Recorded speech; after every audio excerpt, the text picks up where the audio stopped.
Well, hello there. And this is Auntie. And I am here to do my review of The Family Chantel, Season 3, Episode 3, Looking for Trouble. Everybody needs a sweet old auntie. Everybody needs with a whoop whoop and a boop boop auntie boop. that everybody needs. You can make this up. Now you know that these are some crazy motherfuckers. Everybody needs a sweet old auntie. So why even bother? Aunties and lives, sweet old auntie. Aunties and ways. Are you okay? Are you okay? Well, welcome back, everybody. And this is Auntie. And if this is your first time being here, please like, comment, and subscribe to my channel. And to all of my new subscribers, thank you all so much for joining the family. To all of my nieces and nephews and my members who have been here with me for the long haul, thank you all so much for your continued support. If I had to rate this episode of The Family Chantel, Season 3, Episode 3, Looking for Trouble, I will rate this episode a C. Let's get into it because we sure ain't going to be here long. Okay? Thank you so much, everybody, for being here tonight. So, we open up this episode with Chantel and her mom.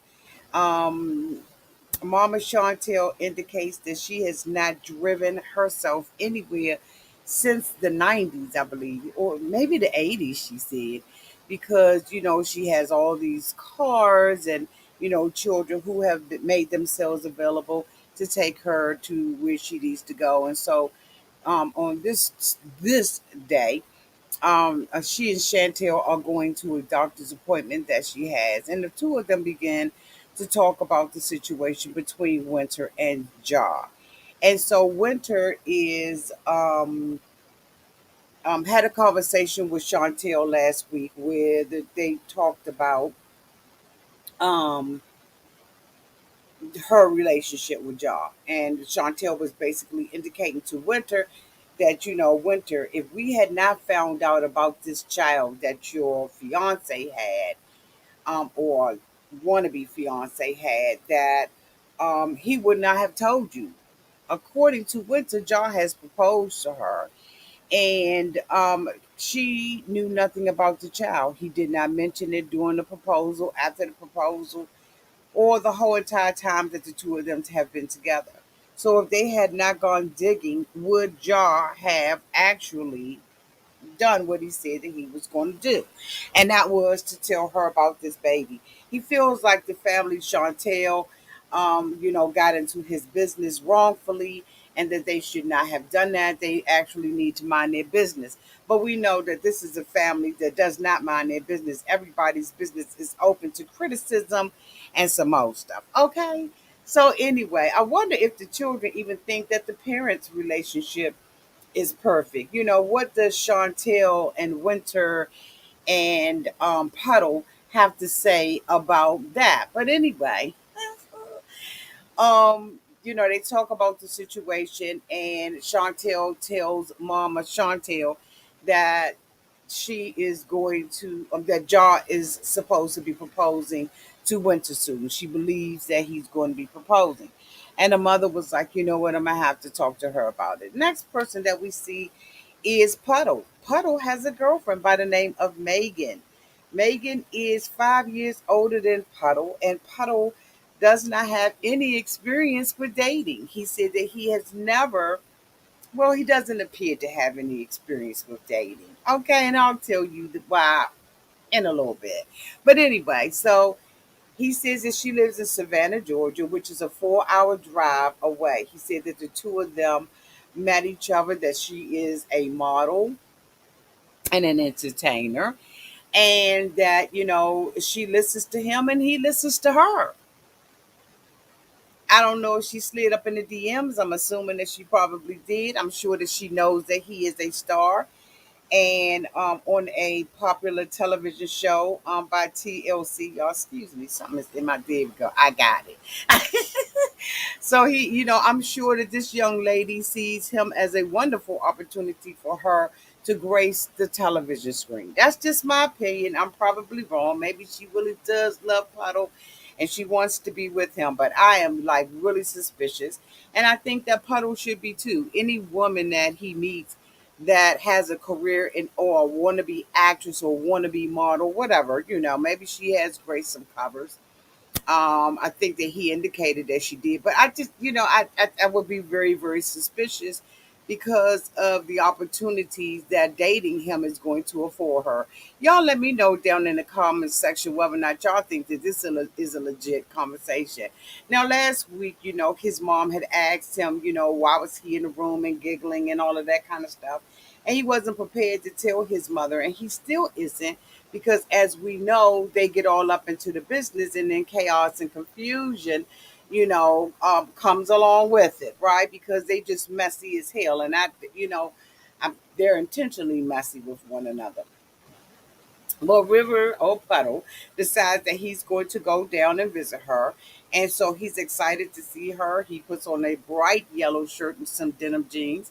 And I was like, you know what, you did good, son. You don't want to overdress, you don't want to underdress. And he had his little kick boots on and everything. And so she comes to meet him. They are going, in one of those little sky dome capsules, those little things where, you fly around, in the air, whatever, in a facility. And so, or skydiving or whatever it is, y'all know what I'm talking about. So they make a decision to meet up there and they embrace one another. And he's checking her out and she's checking him out. The two of them go inside and they begin to start talking, just making small talk about today's events. And then she drops the bomb that she has a son. I don't think that he has the maturity to father anybody or try to get in there and father. So I don't know what this relationship is going to turn out to be.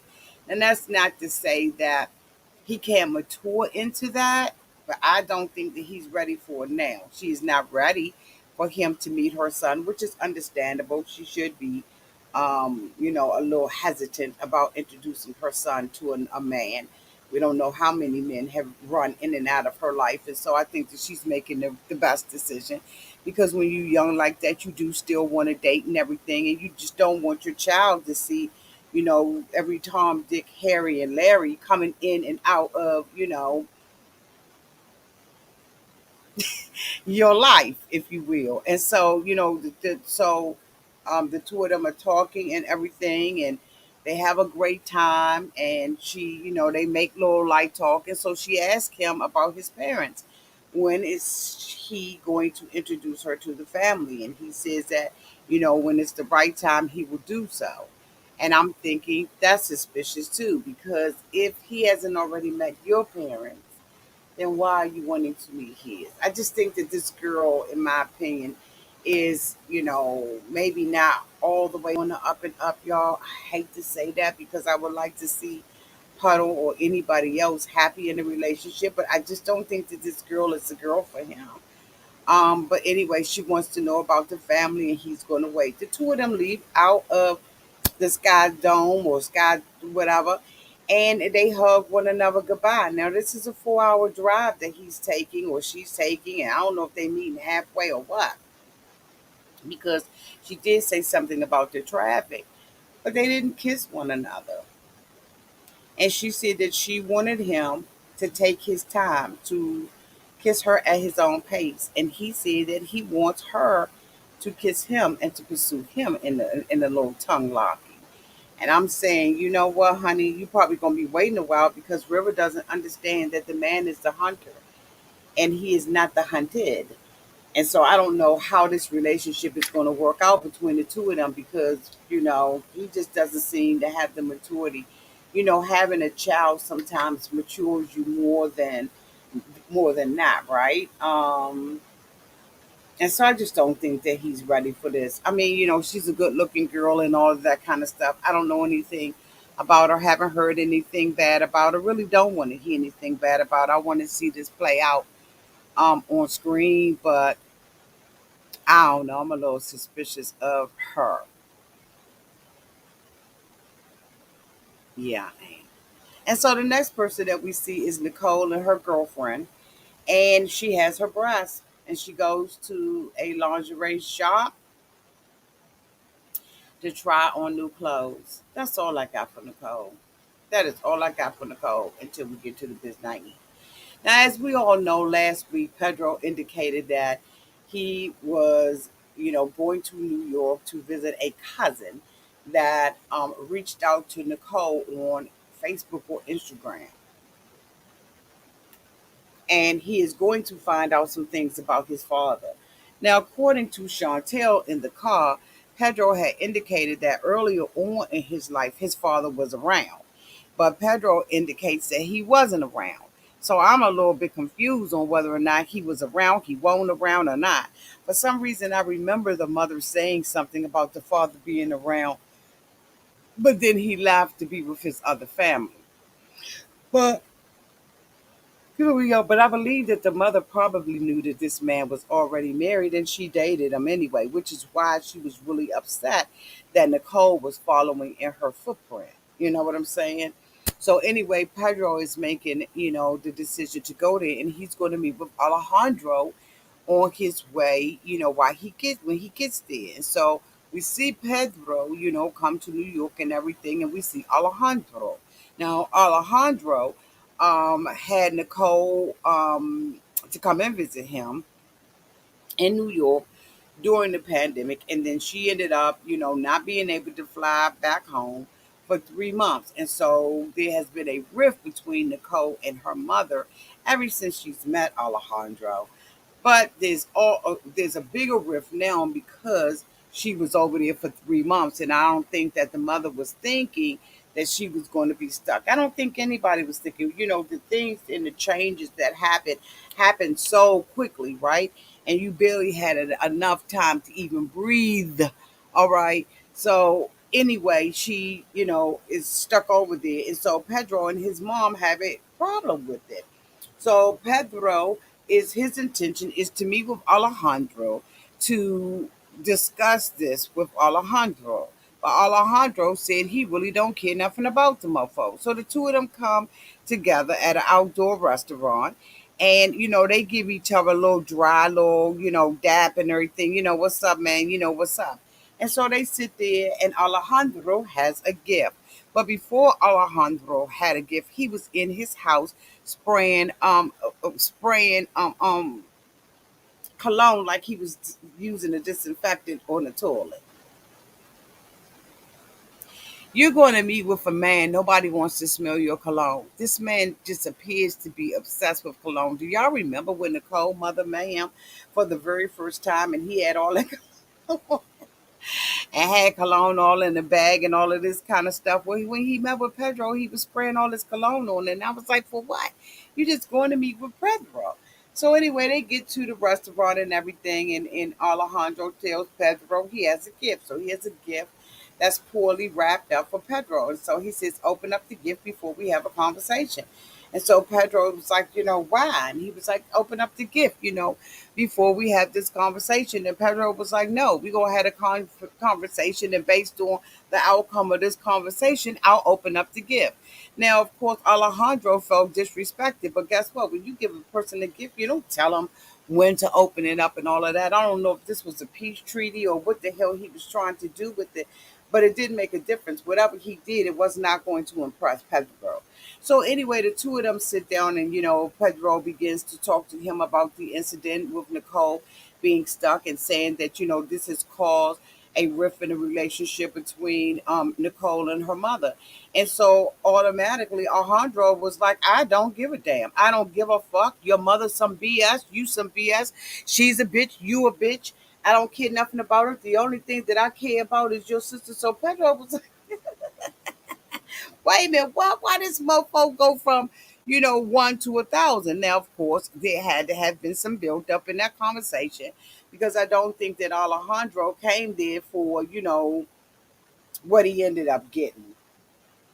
So, Pedro is like, hold on, man. I'm just talking to, this is my sister. You ain't gonna be able to do and say, whatever you want, And so when he continued to say that your mother was some BS and she was a bitch and you a bitch and all this kind of stuff, Pedro was like, wait a minute, hold on, you're gonna stop talking about my mother like that. And so of course Alejandro, said what he said, and then he wants to jump up from the table and leave after he done called his mother all kinds of insignificant, what's and knick-knack and patty-grack and give a dog a bone. And so, Pedro was like, wait a minute, you going to apologize to my mother. And Alejandro was like, I'm not. I'm getting the hell on out of here. So Pedro was like, you're not going to go anywhere. So Pedro got up out that seat and started walking behind Alejandro. And Alejandro was like, man, I will fuck you up. And so Pedro was like, what? Man, what?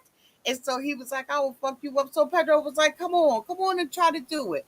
So, Alejandro jumps on Pedro and tries to throw Pedro down to the ground.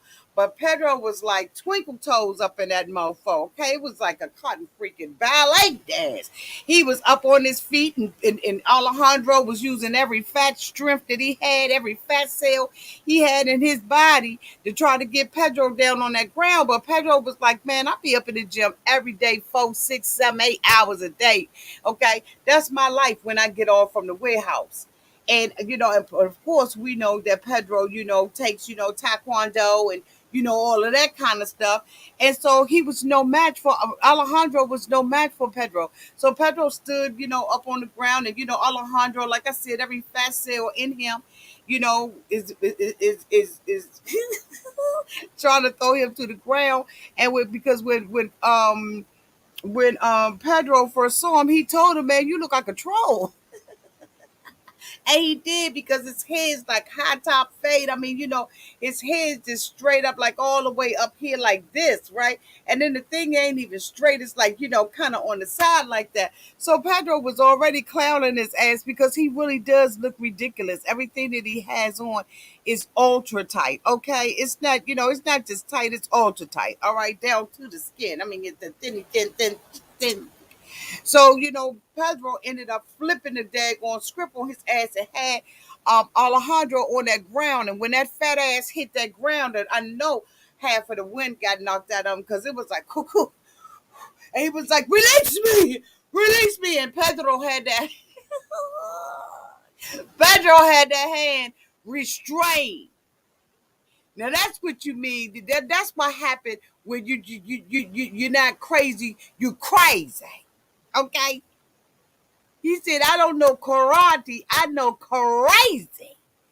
But Pedro maintained that kill him dragging up on Alejandro's throat. He threw that big bitch down on that ground so cotton freaking hard, honey. Let me tell you, the daggone Rockefeller dancers left there, lost their step, bitch. He had that mofo like this. Release me! Release me!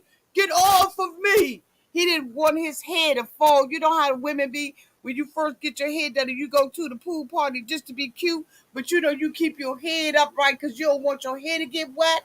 You had just gotten it done, for the little party and everything, but you just wanted to dab down in the pool. So, you be up against, up over top of the water like this. That's how he was on that ground. He had that head like, he is straining like that, trying to keep that head from hitting that ground. And Pedro was like,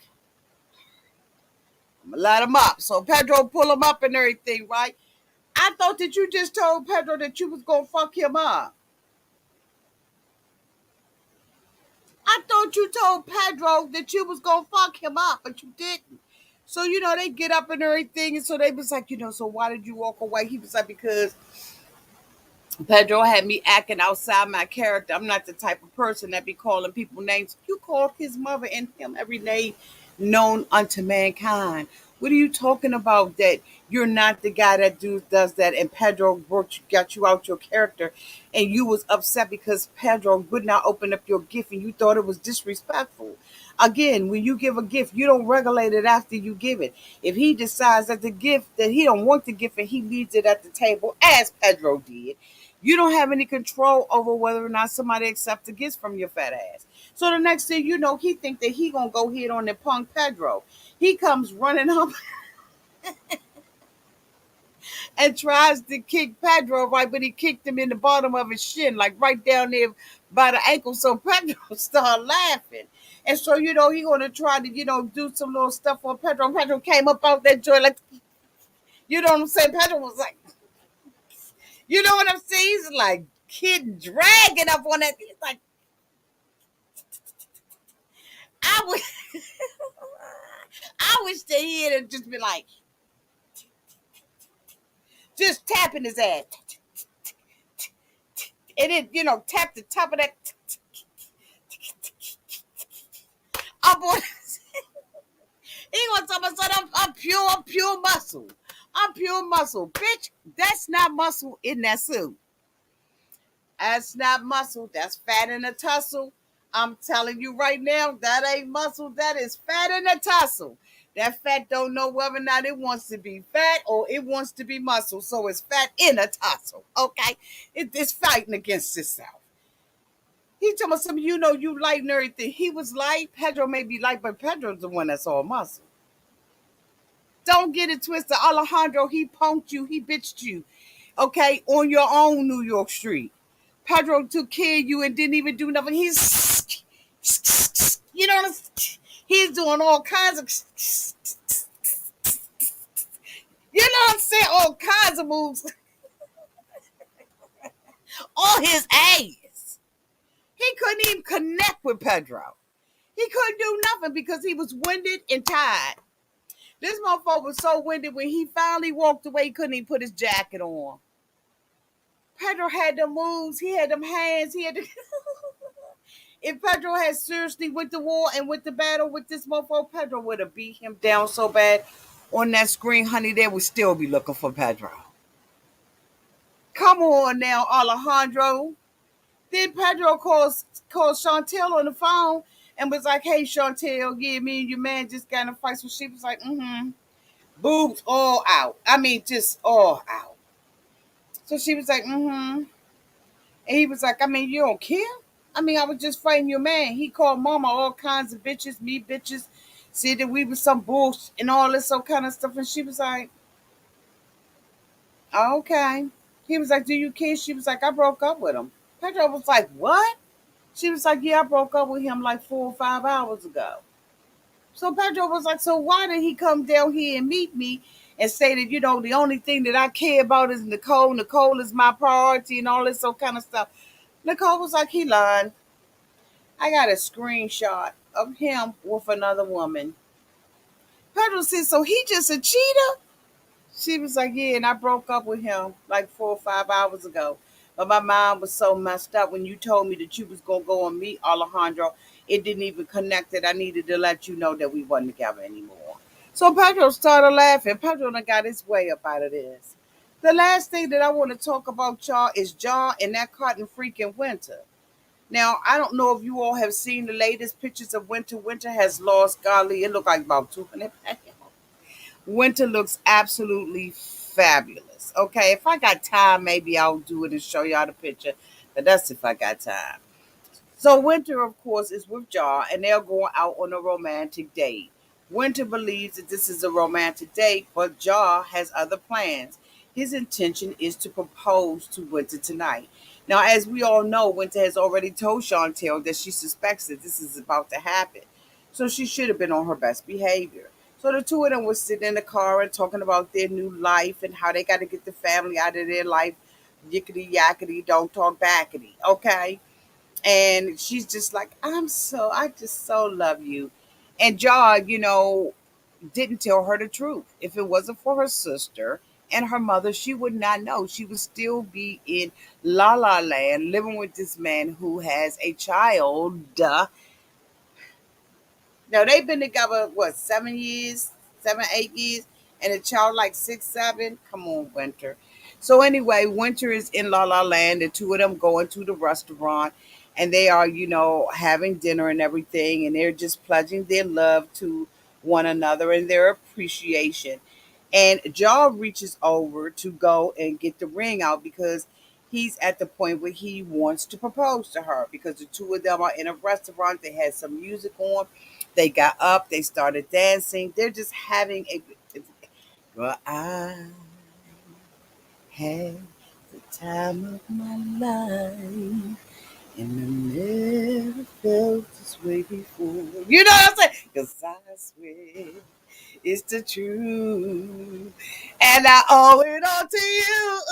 I had the time of my life. You know what I'm saying? So, they sit down because nobody put baby in the corner.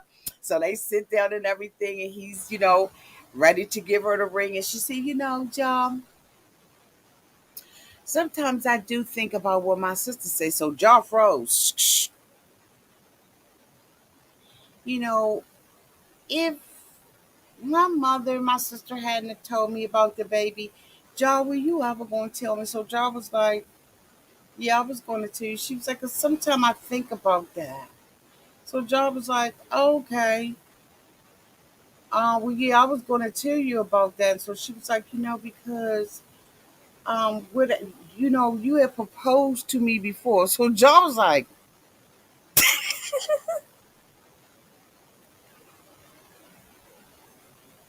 he said, I proposed to you before. She was like, yeah, you proposed to me before, Jaw. So Jaw was like,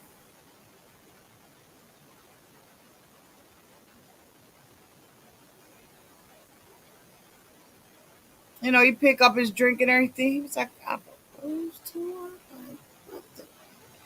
She was like, I mean, it wasn't with a ring. He was like, okay, so it wasn't with a ring.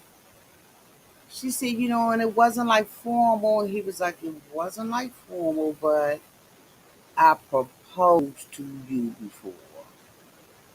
She was like, well, maybe I made it up in my mind, but if you can't even remember, y'all, that you proposed to me, then I don't know if this. Girl, that man ain't been more proposed to you than the man up on the freaking moon. He was looking at you and wondering why you was sitting up in this restaurant line like in front of these cameras. Why wouldn't he know if he proposed to you or not? And if he did, why wouldn't he be prepared to say he did? John never proposed to Winter. She said, well, maybe I made that up in my mind. Maybe I thought that it happened that way. What are you talking about, girl? Winter. Seriously, you can tell when a person is seriously thrown off. Winter was, Jaw was completely thrown off. He didn't know whether or not she was doing. I'm telling you, you could tell that he was like, let me think of what to say. What am I supposed to say? You could see in his face that he was like, God dang, where are we going with this? And like, where are we going with this? This girl sat up there and lied to her sisters that Jaw had proposed to her.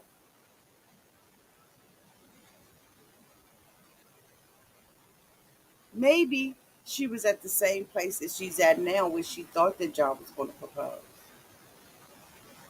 Because Jaw didn't remember it. And maybe he was lying. I am too. I am too.